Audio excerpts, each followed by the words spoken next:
সকাল সন্ধ্যায় তার কাছে জান্নাতের নিয়ামত পেশ করা হয়, সকাল সন্ধ্যায় ওই পাপীর কাছে জাহান্নামকে পেশ করা হয়। তাহলে এই হাদিসগুলো প্রমাণ করে যে কবরে কেউ মুর্দা না, সবাই জিন্দা। যদি মুর্দা হতো তাহলে কবরের শাস্তি বলে কি কিছু থাকতো? তাহলে মুর্দাকে শাস্তি দেবে কবরে, নাকি জিন্দাকে শাস্তি দেবে? তাহলে কবরে সবাই জিন্দা। এই দেহ এই পৃথিবী থেকে চলে যাওয়ার পরে এটা আরেকটা জগৎ, ওটাকে ইয়মে বারজাখ বলা হয়েছে, আইয়ামে বারজাখ। সেটা হচ্ছে বারজাখের জীবন। ওই জীবনে কি হয় এটা দুনিয়ার সাথে কোনো সম্পর্ক নেই। যেমন মায়ের পেটে একটা বাচ্চা জীবিত থাকে না মৃত? জীবিত। তাহলে ওর জীবনটা কি আমাদের মতো না? আমাদের মতো না। তাহলে দুনিয়াতেই যেহেতু এই জীবনের সাথে ভূমিষ্ঠ হয়ে যাওয়ার জীবনের কোনো মিল নাই, তো ঠিক পৃথিবীর উপরের ভাগে আর পৃথিবীর পেটে যারা আছে তাদের মধ্যে মিল থাকবে কিভাবে? মিল থাকবে না। ওটা আরেকটা জগৎ। এটা নিয়ে যদি তর্ক করেন অনেক লম্বা চোরা কথা হয়ে যাবে। তবে ভাই কোরআনের একটা আয়াত বলেছেন, যেটা সূরা নিসার 64 নম্বর আয়াত, যে আয়াতটা শুরু হয়েছে এভাবে, ওমা আরসালনা মির রাসূলিন ইল্লা লিইউতাআ বিইজনিল্লাহ।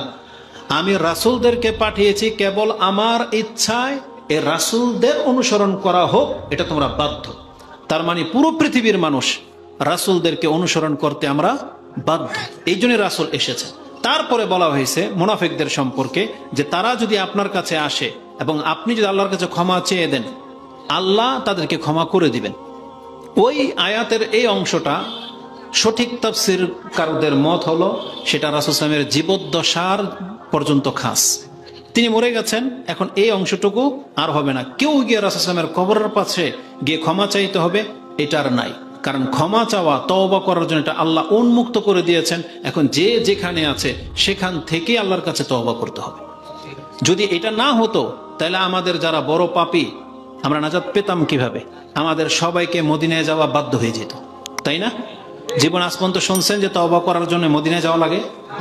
তাহলে এই আয়াতকে যদি আপনি ফিট করে দেন যে রাসূল ইসলামের যেহেতু এখনো জীবিত, তো তার কবরের পাশে গিয়ে একজন ব্যক্তি গিয়ে ক্ষমা চেয়েছে এবং কবর থেকে আওয়াজ এসেছে, এই তাফসীর সঠিক নয়। একবার স্পষ্ট ভুল ব্যাখ্যা জেনে নেন, স্পষ্ট ভুল ব্যাখ্যা। কারণ সেখানে কোনোদিন কবর থেকে কোনো আওয়াজ আসবে না, কারণ ওই জগৎটাই ভিন্ন। আল্লাহ রাসূলকে বলেছেন ইন্নাকা লা তুসমিউল মাউতা, আপনি মৃতদেরকে শোনাইতে পারেন না।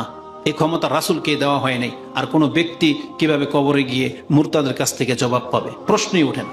আর বিষয় যখন আমাদের রাসূলের, আমাদের রাসূল সাল্লাল্লাহু আলাইহি ওয়াসাল্লাম পৃথিবীতে আর কারোর সাথে কথা বলবেন না, কারণ তার সাথে পৃথিবীর আমল বন্ধ হয়ে গেছে। এখন আমাদের কথা হবে কার সাথে? আল্লাহর সাথে। এখন কথা হবে ডাইরেক্ট আল্লাহর সাথে।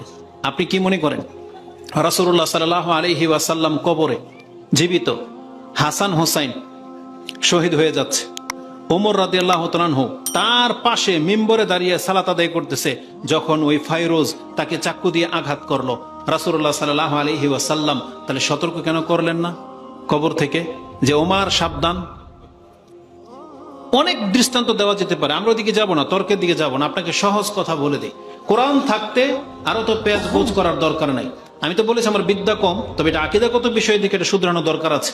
ভাই যদি বলে হ্যাঁ জীবিত তবে বারজাখের জীবন, আমার সাথে একমত, আমরা তার সাথে একমত। অবশ্যই রাসূল সাল্লাল্লাহু আলাইহি ওয়াসাল্লাম, এমনকি আমি আপনাকে তো বলেছি, প্রমাণ করে দেব আমি, কবরে প্রত্যেকটা লোক জীবিত, মৃত কোনো লোক নাই কবরে। কবরে পাপীরা আরাম পাবে জান্নাতের। কবে তাকে বলা হয় না যে ফাফরিশুহু মিনাল জান্নাহ, তাকে জান্নাতের বিছানায় বিছিয়ে দেওয়া হোক, তাকে আরামে ঘুম পাড়িয়ে দেওয়া হোক? এই হাদিসগুলো শুনেছেন কিনা?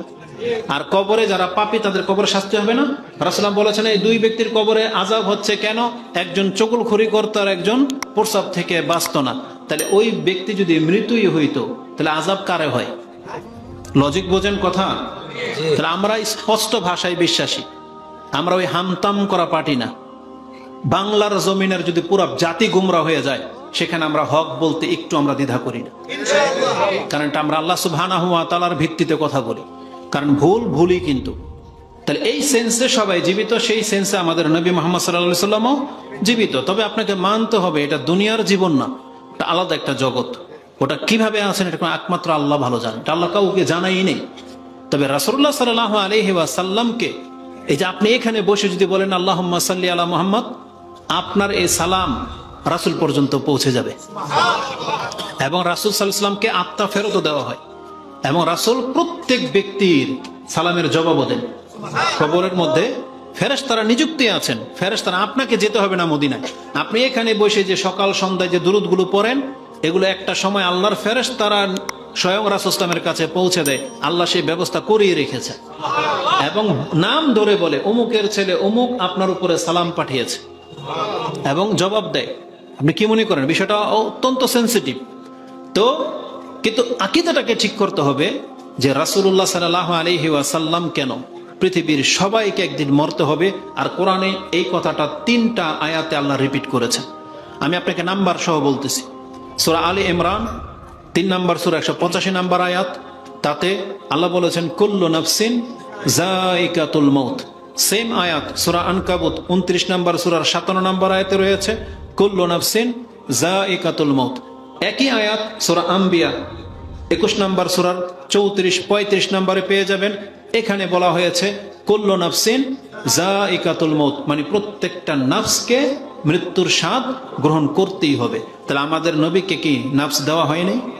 তাহলে যেই নাফস তিনি প্রাপ্ত হয়েছেন মানুষ হিসেবে, সেই নাফসের মৃত্যু ঘটে গেছে, যেহেতু এটা কোরআন থেকে সাব্যস্ত। আর আল্লাহ সুবহানাহু ওয়া তাআলা সূরা জুমার 39 নম্বর সূরার 30 নম্বর আয়াতে বলেছেন ইন্নাকা মাইয়িতুন ওয়া ইন্নাহুম মাইয়িতুন, হে নবী আপনিও মৃত তারাও মরবে। আপনি মৃত এবং তারাও মরবে। কেন আল্লাহ সুবহানাহু ওয়া তাআলা রাসূল সাল্লাল্লাহু আলাইহি ওয়াসাল্লামের জীবদ্দশায় এই আয়াত নাজিল করলেন? কারণ এটা তো কোরআনের আয়াত, আর রাসূল ইন্তেকাল করলে তো আর কোরআনের আয়াত যে কিভাবে প্রমাণিত হবে, বুঝেন না? রাসূলুল্লাহ সাল্লাল্লাহু আলাইহি ওয়াসাল্লাম ধরেন ইন্তেকাল করে গেলেন, কোরআন নাজিল বন্ধ হয়ে গেল। এখন আবু বকর যদি বলেন যে এটা কোরআনের আয়াত, আমরা মানতাম? কেউ মানতো না। তো এই জন্য রাসূল সাল্লাল্লাহু আলাইহি ওয়াসাল্লামের জীবদ্দশাতেই সেই ভবিষ্যৎবাণীর আয়াতটা রেখে দেওয়া হয়েছে, যেটা আপনার ইন্তেকালের পরে পাঠ করা হবে।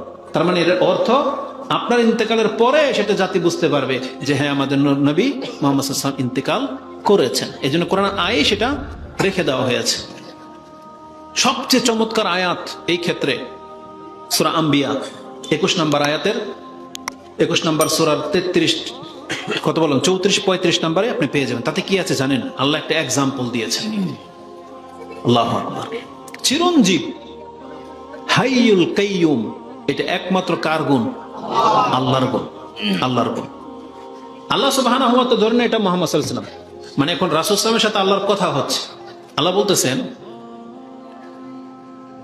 ওয়ামা জাআলনা লিবাশারিন মিন ক্বাবলিকাল খুলদ, হে নবী আমি আপনার পূর্বে যত নবী রাসূল এসেছেন কাউকে আমি চিরস্থায়িত্ব দান করি নাই।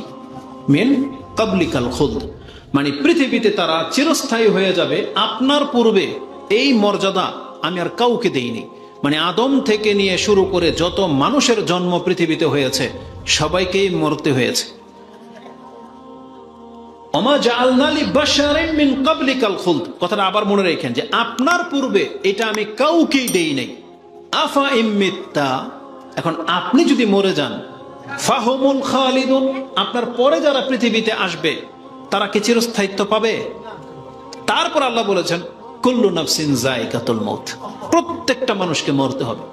তার মানে অমর হওয়া, চিরকাল বেঁচে থাকা, এই মর্যাদা, এটা এমন একটা মর্যাদা আল্লাহ বলেছেন যদি এই মর্যাদা কোনো ব্যক্তি পাওয়ার হক রাখে তাহলে সেটা আপনিই হক রাখেন। মানে এটা আমাদের নবী মুহাম্মদ সাল্লাল্লাহু আলাইহি ওয়াসাল্লামই পাওয়ার হক রাখেন, কিন্তু আল্লাহ বলেছেন যেহেতু এটা আপনাকে আমি দেব না, এই জন্য আপনার পূর্বে এটা আমি কাউকেই দেই নেই। আর আপনি যেহেতু পেলেন না, আপনার পরে এই মর্যাদার কোনো ব্যক্তি পাবে না। এই জন্য জেনে নেন, আমরা বিশ্বাস করি যদি চিরস্থায়ী হওয়ার মর্যাদা কোনো ব্যক্তি মানুষ হিসেবে পেতেন তাহলে সেটা পেতেন আমাদের নবী মুহাম্মদ সাল্লাল্লাহু আলাইহি ওয়াসাল্লাম, কারণ তার মর্যাদা মাকামটাই এমন। কিন্তু আল্লাহ বলেছেন না, যেহেতু এটা আপনাকে দেই নাই বা দেব না, এই জন্য আপনার পূর্বে আমি এটা ইব্রাহিমকেও দেই নাই, ঈসাকেও দেই নাই, মুসাকেও দেই নাই। ঈসা আলাইহিস সালাম কিন্তু জীবিত, কিন্তু আল্লাহ বলেছেন যেহেতু এই মর্যাদা কেউ পাবে না, এই জন্য আবার ঈসাকে আমি দুনিয়াতে নিয়ে আসবো, আবার সে এখানে মৃত্যুবরণ করবে, তারপরে হাসরের মাঠে উঠবে। বুঝেন, এটা আমাদের নবীর মর্যাদা। যেহেতু এই মর্যাদা আল্লাহ রাসূলকে দেন নাই, এই মর্যাদা কেউ পাবে না। বাংলার জমিনে যতগুলো ভণ্ড পীর আছে যারা বলে যে আমার পীর মরে নাই, জিন্দা, একবারে নিছক ভণ্ডা, এতে কোনো সন্দেহ নেই। কারণ আমাদের নবী যেহেতু ইন্তেকাল করেছেন দুনিয়া থেকে, পৃথিবীর কোনো মানুষকে আল্লাহ সুবহানাহু ওয়া তাআলা আর ছেড়ে দেবেন না। গতকালকে এক জায়গা দিয়ে এদিক দিয়ে আসতেছে, কে যেন বললো যেখানে জিন্দা ওলির মাজার, মানে জিন্দা ওলির নামটা কেন হইলো, বলছো নাকি জিন্দাই নাকি উঠে গেছে। আচ্ছা, আপনাদের কি কমন সেন্স নাই? পৃথিবীতে আমরা তো জানি কেবলমাত্র দুনিয়া থেকে শুধুমাত্র ঈসা আলাইহিস সালামকে আল্লাহ আকাশে তুলে নিয়েছেন, এবং আল্লাহ কোরআনে এটা বলেছেন, এবং আল্লাহ বলেছেন আমি তাকে আবার দুনিয়াতে নিয়ে আসব, তারপরে দুনিয়াতে তার শাসন কায়েম হবে, তারপরে তার ইন্তেকাল হবে, তাই না? আল্লাহর কাছে মৃত্যু ছাড়া সাক্ষাৎ করার কোনো মাধ্যম আছে? বরং আল্লাহ তো বলতেছেন মৃত্যুটাই আমি এই জন্য সৃষ্টি করেছি যে মরেই তোমাকে আমার কাছে আসতে হবে। কিন্তু জিন্দা নবী দাবি করে জিন্দা পীর। মানুষের কমন সেন্স নাই। আমরা মুরব্বীদেরকে বলতে চাই আপনাদের এই বিশ্বাসটাকে একটু ঠিক করে, এটা কিন্তু চরম অপরাধ, চরম ব্যাপার। আপনি ভাববেন এটা সাধারণ কোনো বিষয় না, এটা সাধারণ কোনো বিষয় না, তো এটা খুব মস্ত বড় অপরাধ। আমরা কি মনে করি যে খিজির যেটা বলে না, খিজির তিনি নাকি পানির বাদশাহ, তিনি নাকি জীবিত। এগুলো কারা বলে? এই কবর মাজারের সাথে যাদের সম্পর্ক, পীর ফুকিরি, পীর মুরিদি, তারা এইসব কথাবার্তা বলে। কিন্তু আমরা দেখি আমাদের নবী মুহাম্মদ সাল্লাল্লাহু আলাইহি ওয়াসাল্লামকে, যেই মর্যাদা আমাদের রাসূলের নাই, সেই মর্যাদা পৃথিবীর আর কোনো ব্যক্তি পেতে পারে না, কোনোদিন পাবে না, এটা আমরা কোনোদিন মানবই না। আমাদের নবী মুহাম্মদ সাল্লাল্লাহু আলাইহি ওয়াসাল্লামকে, তিনি কি মুর্দাকে জিন্দা করতে পারতেন? তাহলে আপনি ওই যে আব্দুল কাদের জিলানীর সম্পর্কে এটা কিভাবে বিশ্বাস করে নিলেন যে আব্দুল কাদের জিলানী তার মুরিদকে 12 বছর বা 17 বছর পরে জিন্দা করলো? এটা কি শুনেছেন না শোনেন নাই? দেখেন না, আইসক্রিম বিক্রেতা যায় আর টেপ বাজায়, বলে যে মুর্দাকে জিন্দা করে কে? বলছে আমার খাজা জি করে। গান শোনেন এরকম? তো বলছে মুর্দাকে জিন্দা করে কে? বলছে আমার খাজা জি করে। তাহলে আল্লাহর কাজ কি? মুর্দাকে জিন্দা করে, এটা কার কাজ? এটা আল্লাহর কাজ। তাহলে এই ভন্ডা তো বলতেছে এটাকে খাজা বিলে করে, তাহলে খাজা কি আল্লাহ? লা হাওলা ওয়ালা কুওয়াতা ইল্লা বিল্লাহ। অথচ আপনার কান এটা শুনতেছে, কিন্তু আপনি কোনো প্রতিবাদ করতেছেন না। বলতেছে যে যার নামের গুণে আগুন হয়ে যায় পানি, কি বলে? জিলানির জিলানি, যার নামের গুণে আগুন হয়ে যায় পানি। এটা কি শুনছেন কথা? আপনার কি মনে হয় এটা সত্য? কিন্তু আমাদের সমাজে এগুলোই টেপ রেকর্ডার বাজে, এগুলোই চর্চা হচ্ছে, কিন্তু কোনো সচেতন মুসলিমকে এটার প্রতিবাদ করার মতন কেউ নাই। এটা তো কোরআন বিরোধী কথা।